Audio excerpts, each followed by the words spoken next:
If I had never tracked my finances before and I was looking to start today, this video is about what I would be doing to start that process, how I would be doing the strategies that I would apply, because I've learned a lot over the years. For example, I've been doing personal finances for ourselves the last 10 years, and I've been also an accountant the last 10 years as well.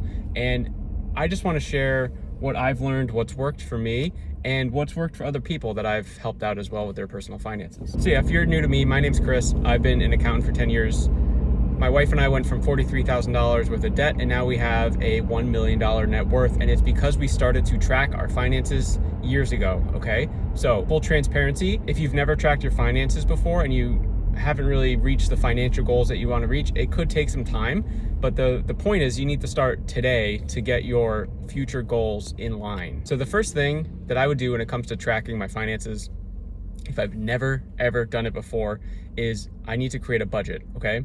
And this is the first goal that you need to do with any financial goal that you're creating. Are you trying to pay down your debt faster? Are you trying to build more wealth in your retirement? Are you trying to save money for your kids' future education? Okay, any one of these, you need to first know the baseline of where you're starting from, and then from there we can figure out how to get there. And many people, when they think of budget, they think automatically it's this restrictionary act on their lifestyle, on their spending, on their expense habits, etc. And while that could be true, what I want you to do is think about being more intentional with your finances. Creating a budget is about intentionality. It's about figuring out what your financial goals are, figuring out what your life goals are, and then making sure that your money is being properly allocated towards the things that matter to you the most. So it's the only way that I know that you will be able to win. You have to have a starting point, okay? Too many people that I'm seeing, even online, or people that I talk to, they're trying to do all these things on the third floor of their building when they've never actually created the foundation. They're talking about passive income. They're talking about optimizing their taxes, things that they should not even be worrying about because they've never even tracked their finances before. You have to have a starting point. It's just like if I came to you and I said, I'm trying to lose 20 pounds.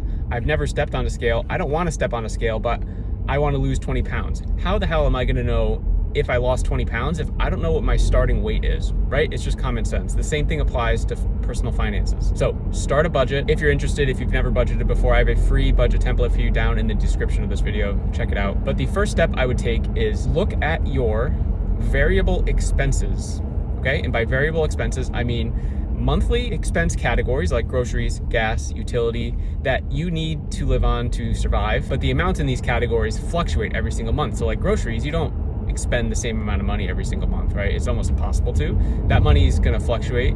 That expense is going to fluctuate every single month. Find the categories that change for you every single month, write them down, and then I want you to look back 3 months. So this process is called the 3-month look back. So I'm recording this video in September.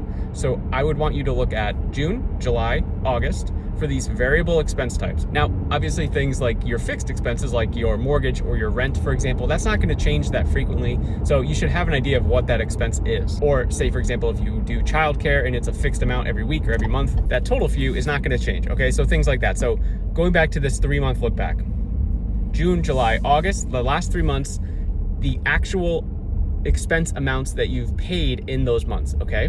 Then you're going to get an average of those 3 months. So let's use groceries, for example. Let's say your average grocery spend for 1 month is $500 of the last 3 months. Now, what you do with that information is you then look at all your expense categories. So we just talked about groceries, but you look at all of them. And this is the way to see where your money is going. And is it aligned with a life goal or is it aligned with a financial goal? So I don't want you to look at it and just think, oh, wow, I have to cut everywhere, okay? I want you to know where your money's going to first. Hopefully this exercise is very eye-opening for you. The people I work with are finding hundreds of dollars a month, okay? Per month. And so with this, let's look at 2 examples, okay?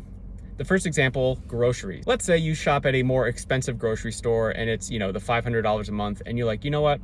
This doesn't really change my lifestyle that much if I shop at a discount store or like the step up from a discount store. I could reasonably save $50 a month just by shopping at a cheaper store. And maybe I go to the expensive store to get like my 1 or 2 or 5 things that I really, really like. But I think the basic things I can just buy at a cheaper grocery store.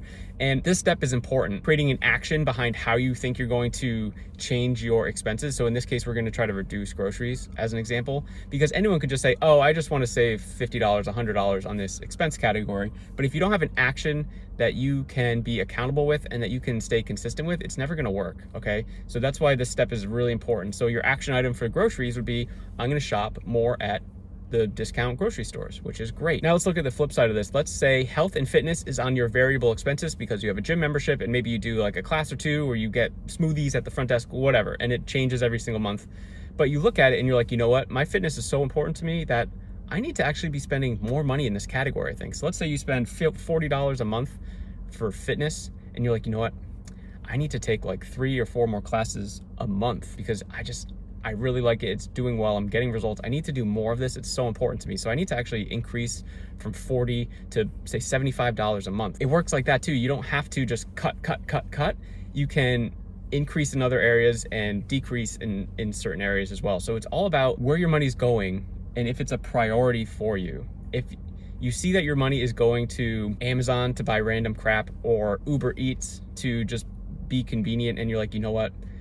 I can't pay down my debt faster by spending $1,000 on Uber Eats every month. I can't reach my retirement goals faster by buying all this junk on Amazon. And then from there, once you have your new budgeted amounts for all the expense categories, now you have a budget amount for those, because the variable expenses, you might guess, say like groceries, you might guess and be like, oh, I think I spend around this. And if you've never budgeted before, you're probably going to be way off. And then from there, we want to transfer that to our main budget. But your main budget is going to be based off of the income that you're bringing in. And if you make $5,000 every single month, then that's the amount of money that you have to budget for every single month. And this strategy is called zero-based budgeting. So basically every dollar that comes in, you already have a plan for that dollar and you know where it's going to go. And if this sounds like you're going to make $5,000 and at the end of the month, you're going to have $0, technically that's true, but the point of this is that, let's say of the $5,000, 4,000 of them are your living expenses. Maybe you have some want items in there, but it's, you know, your mortgage, your bill, it's all your important bills. Okay. Then you have $1,000 left over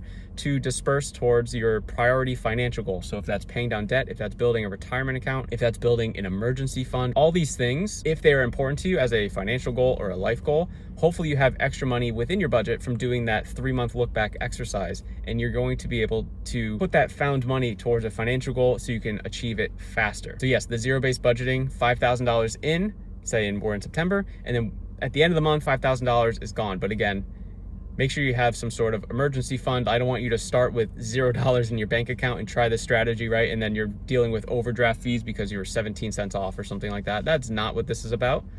So make sure you're smart about that. But the whole point is you want to be able to track your finances so hard that you know where every dollar is going. And again, the budget template down in the description of this video, it uses this strategy and you're going to be able to figure it out pretty quickly. There's a video tutorial in there for you as well. So that's kind of the higher level view of what I would do to start tracking your finances. There's way more things that you would do after this, but if you've never started before or you're just looking for a more consistent option, this is the best way that I know how to do, and I hope it helps you. I'm uploading daily videos onto YouTube, so make sure to check them out, and I will see you in the next one.